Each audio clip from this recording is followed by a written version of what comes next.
Hello प्रिय छात्रों, प्रशिक्षित कॉलेज के ऑनलाइन टीचिंग क्लास में आपका स्वागत। आज हम बीएड शिक्षा शास्त्री के पाठ्यक्रम के अनुसार सब्जेक्ट टीचिंग एवं लर्निंग में हम शिक्षण के बारे में आज हम आपको बताएंगे। साधारण परिभाषाएं क्या है, विभिन्न मनोवैज्ञानिकों की परिभाषाएं क्या है। देखिए, शिक्षण का शब्दकोशीय अर्थ के अनुसार द लिटिल ऑक्सफोर्ड डिक्शनरी के अनुसार ज्ञान प्रदान करना, कौशल का विकास करना, अनुदेशन देना, पाठ पढ़ाना तथा उन्हें उत्साहित करना शिक्षण का अर्थ है। तो ये एक तरह से शिक्षण का एक शब्दकोशीय अर्थ है। हम दूसरों को सिखाने में कितनी मदद कर सकते हैं, ये Oxford dictionary, little Oxford dictionary में कहा गया है। दूसरी परिभाषा है वर्ल्ड बुक एनसाइक्लोपीडिया के अनुसार शिक्षण एक ऐसी प्रक्रिया है जिसमें एक व्यक्ति दूसरे को ज्ञान, कौशल तथा अभिरुचियों को सीखने या प्राप्त करने में सहायता करता है। तो ये शिक्षण का एक शब्दकोशीय अर्थ था। विभिन्न विद्वानों के द्वारा भी विभिन्न प्रकार की परिभाषाएं दी गई है, जिसमें एक प्रमुख परिभाषा रॉयंस की है। रॉयंस के अनुसार दूसरों को सिखाने के लिए दिशा निर्देश देने तथा अन्य प्रकार से उन्हें निर्देशित करने की प्रक्रिया को शिक्षण कहा जाता है। उसी प्रकार से मॉरिसन ने भी क्या कहा है कि शिक्षण एक परिपक्व व्यक्ति तथा कम परिपक्व के मध्य आत्मीय या घनिष्ठ संबंध संपर्क है, जिसमें कम परिपक्व को शिक्षा की दिशा की ओर आकर्षित किया जाता है। तो ये विभिन्न मनोवैज्ञानिकों की, विद्वानों की परिभाषाएं थी। अर्थात मॉरिसन कहता है कि एक टैलेंट व्यक्ति कम टैलेंट व्यक्ति को ज्ञान प्रदान करता है। इसके आगे हम बात करेंगे शिक्षण की विशेषताओं के बारे में। देखिए, आपने विभिन्न प्रकार के मनोवैज्ञानिकों की इनके शाब्दिक अर्थ की परिभाषाएं सुनी। अब आप शिक्षण की विशेषताओं के बारे में जानेंगे। उपर्युक्त परिभाषाओं की विवेचना के बाद निम्न विशेषताएं परिलक्षित की गई है, जिसमें नंबर 1 है शिक्षण की समस्त प्रक्रियाओं का आधार मनोविज्ञान है। देखिए, जब हम शिक्षण की क्रियाकलाप करते हैं या हम अपने छात्रों को पढ़ाते हैं तो हम मनोवैज्ञानिक ढंग से पढ़ाते हैं, शिक्षण विधियों का पालन करते हैं, शिक्षण विधियों का उपयोग करते हैं।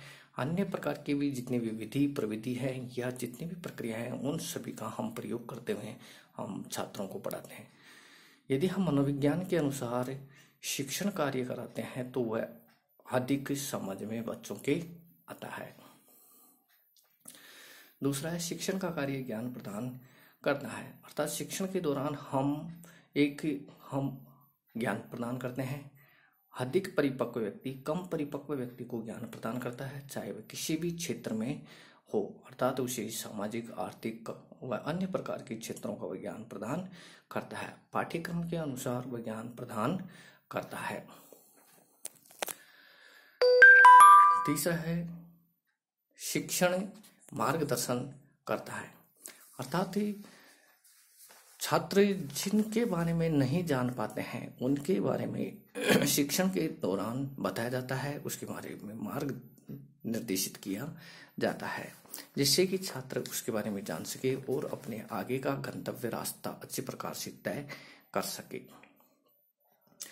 नेक्स्ट है शिक्षण क्रियाशीलता बनाए रखता है। अर्थात टीचिंग के दौरान है जो टीचर होता है वह अपने बालकों को अधिक क्रियाशील बनाए रखता है। अर्थात उसे आगे बढ़ाने के लिए हमेशा एक्टिवेट करते रहता है। शिक्षण कला एवं विज्ञान दोनों है।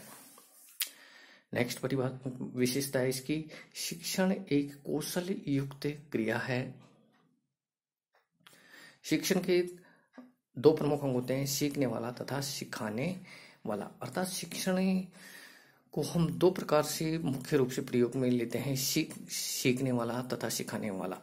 अर्थात हम जब भी शिक्षण कार्य कराते हैं तो सिखाने वाले के सामने सीखने वाला भी होना चाहिए, तब जाके अच्छा अधिगम हो पाता है, अच्छा संप्रेषण हो पाता है।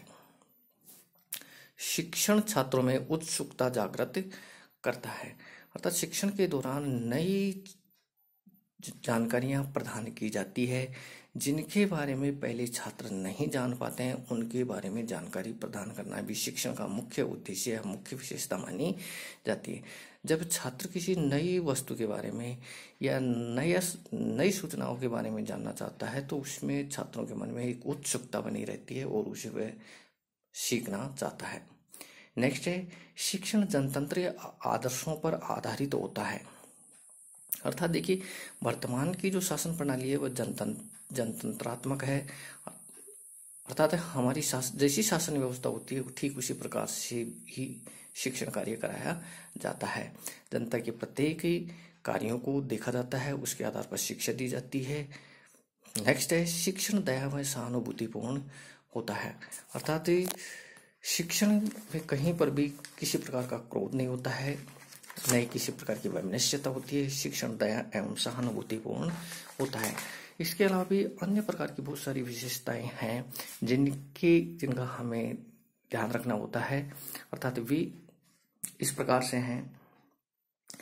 अच्छे शिक्षण में वांछनीय सूचनाएं दी जाती है, अर्थात शिक्षण के दौरान हम बालकों को सभी प्रकार की सूचनाएं देते हैं जो कि उसके जीवन से संबंधित होती है, उनके पाठ्यक्रम से संबंधित होती है, उनका सभी प्रकार का विकास कर सके इससे संबंधित होती है। देखिए अगली विशेषताओं में मुख्य विशेषता है अच्छे शिक्षण में व्यक्ति स्वयं सीखने के लिए प्रेरित होता है। देखिए शिक्षण के दौरान बालकों को इस प्रकार की शिक्षा दी जाती है कि वे स्वयं भी सीख सके, अर्थात कुछ कार्य टीचर्स के द्वारा सिखाया जाता है व कुछ कार्य सीखने वाला स्वयं उस कार्य को करता है, जिससे कि वह स्वयं उस कार्य को सीख करके प्रयोगात्मक दृष्टि से अधिक करता है। नेक्स्ट है अच्छे शिक्षण के लिए प्रभावशाली नियोजन आवश्यक होता है, अर्थात हम शिक्षण कार्य तभी अच्छा कर सकते हैं जब हमारा नियोजन प्लानिंग अच्छे प्रकार से हो, अर्थात पढ़ाने हमें विषय वस्तु का किस प्रकार से चयन करना है, हमें किस प्रकार से पढ़ाना है, पाठ्यक्रम का कौन सा हिस्सा पढ़ाना है, अर्थात किस ढंग से पढ़ाना है, किस मनोवैज्ञानिक विधि प्रविधि के आधार पर पढ़ाना है, ये सब बातें हमें पूर्व में प्लानिंग के दौरान तय करनी पड़ती है। नेक्स्ट है इसमें अच्छा शिक्षण चुनी हुई बातों का ज्ञान प्रदान करता है। देखिए हम प्रत्येक कार्य पाठ्यक्रम के अनुसार कराते हैं, जब हम पाठ्यक्रम के अनुसार कराते हैं तो हमें इस बात का भी हमको ध्यान रखना पड़ता है कि पाठ्यक्रम में किस विषय वस्तु को पढ़ाना है और किन विषय वस्तुओं को हमें नहीं पढ़ाना है। हमें अपने पाठ्यक्रम अपने उद्देश्यों को ध्यान में रख करके ही बच्चों को शिक्षण कार्य कराया जाना चाहिए। अनर्गल बिना मतलब की बातें बच्चों को कम नहीं बतानी चाहिए। पाठ्यक्रम का ध्यान हर समय रखना चाहिए, उद्देश्यों को ध्यान में रखते हुए शिक्षण कार्य कराया जाना चाहिए। नेक्स्ट इसमें अच्छा शिक्षण छात्रों के पूर्व ज्ञान पर आधारित होता है। देखिए जब भी हम शिक्षण कार्य कराते हैं तो उससे कुछ पहलू है जो छात्रों के पहले से समझ में आए हुए होने चाहिए, अर्थात हम पूर्व के ज्ञान को नए ज्ञान से जोड़ते हुए जब हम आगे का अधिगम कराते हैं, आगे पढ़ाते हैं तो बच्चों को भी ठीक प्रकार से समझ में आता है। नेक्स्ट देखते हैं अपन अच्छे शिक्षण के सभी कार्यों, शिक्षण विधियों तथा दशाओं का समावेश होता है। देखिए इसमें जब हम ठीक प्रकार से अच्छा शिक्षण कार्य कराते हैं तो उसमें जो शिक्षण विधियां होती हैं वे पाठ के अनुरूप होती है, विषय वस्तु के अनुरूप होती है, छात्रों की भावनाओं के अनुरूप होती है। टीचर जितना अच्छा समझता है उस ढंग से वो समझाने की छात्रों को कोशिश करता है। यदि हम मनोवैज्ञानिक की विधि प्रविधियों या अन्य प्रकार की शिक्षण विधियों का प्रयोग करते हैं तो नेक्स्ट है इसमें अच्छा शिक्षण छात्रों को वातावरण के अनुकूल करने में सहायता देते हैं। देखिए शिक्षण के दौरान हम देखिए अच्छा शिक्षण तब माना जाता है जब हम किसी नई परिस्थिति में अपने आप को अनुकूलित कर लेते हैं। यदि हम उस शिक्षण विधि के द्वारा नई परिस्थितियों में जाए और अपना सामंजस्य नहीं बैठा पाए तो वह एक अच्छा शिक्षण कार्य नहीं माना जाता है। हम शिक्षण के दौरान इतना परिपक्व हो जाएं कि हम किसी भी नई परिस्थिति में अपने आप को समावेशित जल्दी कर लें।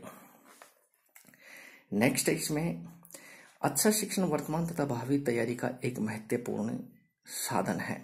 देखिए, जब शिक्षण कार्य कराया जाता है तो उसमें वर्तमान शिक्षण व्यवस्थाओं का ध्यान में रखा जाता है तथा छात्र भविष्य के बारे में किस प्रकार का जॉब करना चाहता है उस प्रकार की समस्त बातों को ध्यान में रखा जाता है। यदि इन सब बातों का ध्यान में रखा जाता है तो वह अच्छा शिक्षण कार्य माना जाता है। नेक्स्ट है इसमें, उत्तम शिक्षण में शिक्षक दार्शनिक, निर्देशक तथा मित्र के रूप में कर्तव्य निभाता है। देखिए, जहां पर अच्छा शिक्षण कार्य होता है वहां पर एक शिक्षक एक अच्छा दार्शनिक के रूप में अपने छात्रों को दर्शन शास्त्र की समस्त बातें जो कि पाठ्यक्रम से संबंधित होती है उन्हें प्रदान करता है। वह उनका पथ प्रदर्शक होता है तथा वह अपना पथ प्रदर्शक का कार्य करते हुए अपने कार्य को बखूबी से निभाता है। नेक्स्ट है, अच्छे शिक्षण में शिक्षक का कक्षा व्यवहार अप्रत्यक्ष अधिक होता है और प्रत्यक्ष कम होता है।